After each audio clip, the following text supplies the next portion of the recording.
Well, hey, good evening, everyone. Thanks so much for being here tonight at Connect Group. I hope you guys are having a great week so far. If it's your first time here at Connect Group, I want to let you know just kind of how things are going to go tonight. We're going to have a few questions that are based on the message from Sunday.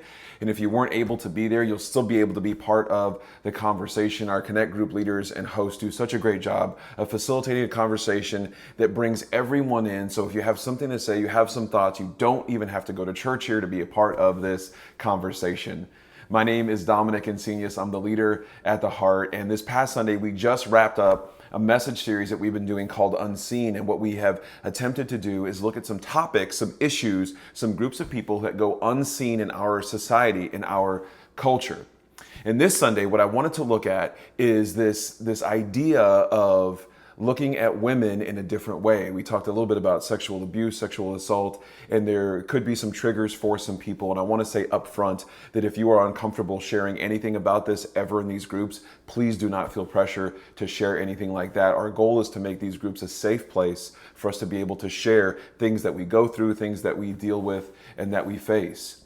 And so to approach this, there's a lot of things in the Bible that doesn't necessarily address specifically sexual abuse or sexual assault, but we can get a glimpse of how Jesus treats and interacts with women and how we can approach treating women or treating the people in our society that are second class. And a lot of times in the Bible, in the Old Testament, women are seen as property. Women are seen as less than. They're seen as secondary.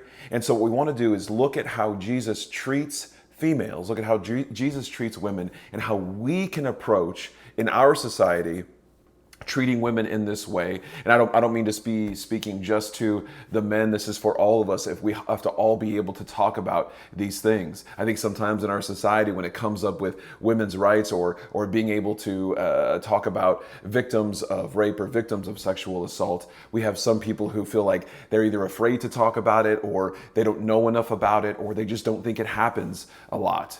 And what we know from the data is that sexual harassment, abuse, and assault happen quite frequently. And that's just people who are brave enough to talk about what happens. So what I want to do for our time here together, if you have had experience with that, I'm not going to ask you to dive into it. But what I am going to ask us to talk about is looking at Jesus and how he treats women and what we can learn from that, and how we can approach the people in our life, how we can approach victims of all these types of things in our life, in our culture. So the first thing I want to do tonight is to dive into the scripture that we looked at on Sunday, and that is in the book of John, chapter 8, verses 1 through 11. It's a short part of the story, and if you can, look at it in a couple of different versions. It's always great to look at different versions and translations of the Bible so we can get a good, broad understanding of what the authors are trying to tell us in this story. Now, as you read this, after you read this, what I want to find out, just kind of really open-ended, is after you read this story, what are your thoughts on how Jesus handles this? What are your thoughts about Jesus? What are your thoughts about this woman? How does this story make you feel toward this woman, towards Jesus, maybe towards some of the people that were accusing her? What kind of feelings does this story bring up for you? So let's take some time to read that and get into this, and let's see what you guys think.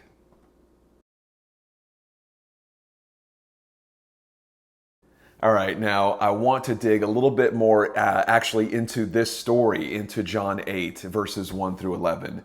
At the end of this story, at the end of this interaction that Jesus has with this woman, he doesn't condemn her, even though what she was doing was wrong for this time and this culture.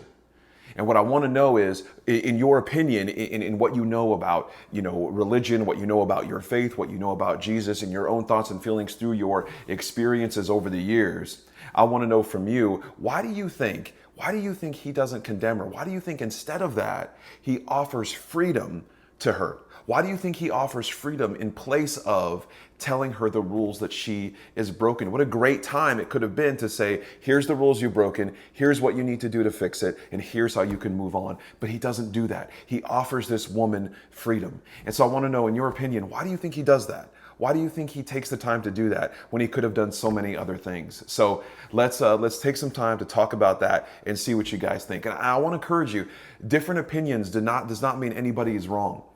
The power of these groups, the impact of this Connect group that you're sitting in right now, is that we are all in different places in life. We all come from different backgrounds. And if we can learn and grow together, then we are growing our faith one step at a time. So let's talk about that together.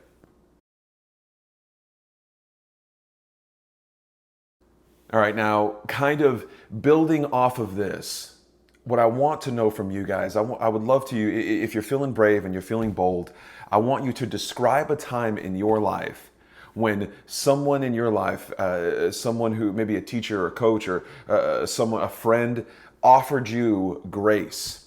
Maybe offered you freedom in the way Jesus did for this woman, offered you grace and forgiveness in a time when you didn't deserve it, when you felt like you had messed up, when you felt like you deserved what you were getting because you were in the wrong, but someone said you deserve grace and hope and forgiveness. Can you describe a time when that happened to you and maybe how that made you feel, how that affected you? So let's take some time to dig through that and see what you guys come up with.